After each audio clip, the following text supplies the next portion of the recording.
La région de Jbeil au nord-est du Liban.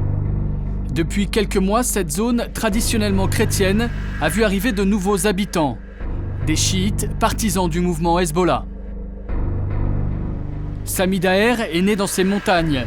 En quelques années, il a vu sa terre natale changer de visage. En haut, c'est la route qui vient de la Bekaa, le fief du Hezbollah. Depuis peu, elle traverse des villages chiites construits récemment et elle descend jusqu'à la mer. Tout ça appartient maintenant au Hezbollah. Les villages chiites qu'on voit sur le flanc de ces montagnes sont en fait des postes militaires du Hezbollah. Ils y ont installé des familles partout dans la région et nous n'avons plus le droit d'y aller. La guerre de la terre, c'est la nouvelle stratégie du Hezbollah. Majoritaire au Parlement, riche et puissant militairement, le Parti de Dieu étend sa toile partout au Liban. Du sud, son fief traditionnel, aux terres du nord, proche de son allié syrien.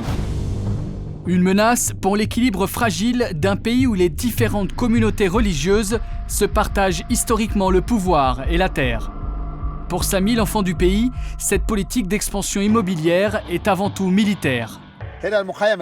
Ici, ils ont construit un camp d'entraînement. Ils s'en servent pendant l'été. Les habitants l'ont vu et ils entendent les rafales des armes. L'année dernière, ils ont même mis le feu à une partie de la montagne à cause des tirs. Et le Hezbollah ne se contente pas d'acheter de nouvelles terres au Liban. Il annexe aussi les sous-sols. Selon l'armée israélienne, le Hezbollah aurait creusé plus de 1000 bunkers sur le territoire. On voit que le tunnel est véritablement au cœur de la montagne. Ici, vous voyez la roche. Un réseau de tunnels plus perfectionné que le métro parisien, filmé par ce journaliste de la chaîne Al Jazeera. Ici, vous avez des réservoirs d'eau, ce qui permet aux combattants de rester plusieurs jours sous terre. Et voici le compteur électrique.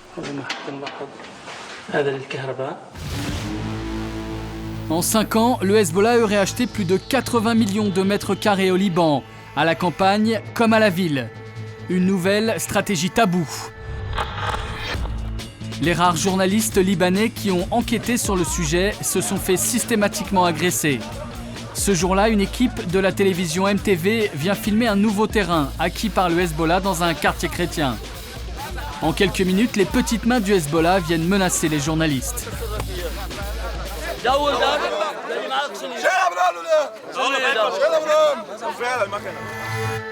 Après plusieurs coups de feu tirés en l'air, l'équipe quitte les lieux et part filmer le terrain de loin. Ils seront de nouveau chassés. De quoi laisser les journalistes perplexes. Cette stratégie est secrète, mais si on se penche dessus, on remarque qu'il y a une montée en puissance des achats qui a commencé avec le retrait de l'armée syrienne du Liban, il y a 6 ans. Le Hezbollah s'est senti menacé en perdant cet allié et a voulu se renforcer démographiquement, de gré ou de force. On a alors vu des constructions massives sur des terres appartenant à l'État. On parle de villages entiers, de plus de 1000 maisons construites d'un coup. Ces nouveaux quartiers pro-Hezbollah, les voici. La plupart des familles sont arrivées ici il y a 1 an, placées par le Parti de Dieu. Voici la famille Kataya. Le père est pharmacien, les filles vont à l'université. Chaque mois, la famille verse de l'argent au parti. Un devoir, disent-ils. Parfois, on a un peu honte quand le Hezbollah passe pour la quête, parce qu'on ne donne pas assez. Mais même les enfants cherchent une pièce dans leur poche. Personnellement, si on me demande comment je peux aider la résistance, je réponds que je peux verser mon sang, leur porter des armes ou leur apporter à manger. Je peux même les cacher sans que personne ne le sache. Nous sommes le corps du Hezbollah. Nous sommes au cœur du système avec eux. Du plus petit au plus grand. Si vous demandez à n'importe qui, le petit là par exemple, il suffit que vous disiez juste le mot Hezbollah. Alors tu réponds quoi? Allez, enlève tes doigts du nez, dis-lui que tu es du Hezbollah. Dis-le. Tu supportes le Hezbollah et Al-Assad. Je suis du Hezbollah, j'aime Al-Assad. Au total, près de 20 000 personnes habitent aujourd'hui dans ce quartier, créé créé de toutes pièces par le Hezbollah à 5 km de Beyrouth.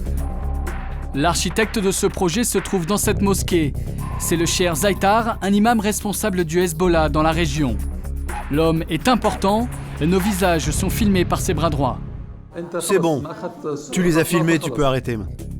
Pour lui, cette présence accrue du Hezbollah sur le territoire libanais n'est pas stratégique, juste naturelle. Nous avons le droit d'acheter où nous voulons. Nous sommes des chiites libanais et nous sommes présents dans le gouvernement libanais depuis plus de 10 ans. On peut donc acheter partout au Liban. Si je suis un père de famille et que j'ai 5 enfants, cela veut dire que j'ai besoin de 5 maisons, donc je les achète. Vous savez, nous faisons beaucoup d'enfants. C'est comme ça chez nous. C'est dans notre nature. Le Cheikh Zaitar joue la carte de l'humour, mais cet appétit territorial n'est pas sans conséquences, car le Hezbollah n'hésite pas à acheter au-dessus des prix du marché. Leur caisse noire, les milliards de dollars iraniens et syriens versés pour la reconstruction après la guerre contre Israël il y a 5 ans. Edmond Garious a fait les frais de ce boom de l'immobilier version Hezbollah. Lui est maire de Chia, une petite bourgade chrétienne proche de la banlieue sud. Dans sa zone, le Parti de Dieu a injecté 3 milliards de dollars, de quoi se payer tout le quartier. Les chrétiens sont en train de vendre leur terrain parce qu'ils reçoivent des propositions dont ils n'ont jamais rêvé auparavant. Le prix du mètre carré était de 500 $. On est en train de leur payer 3 000 et 3 500 $ du mètre carré. Parce que Chia est à 100% chrétienne, c'est ça, à la base.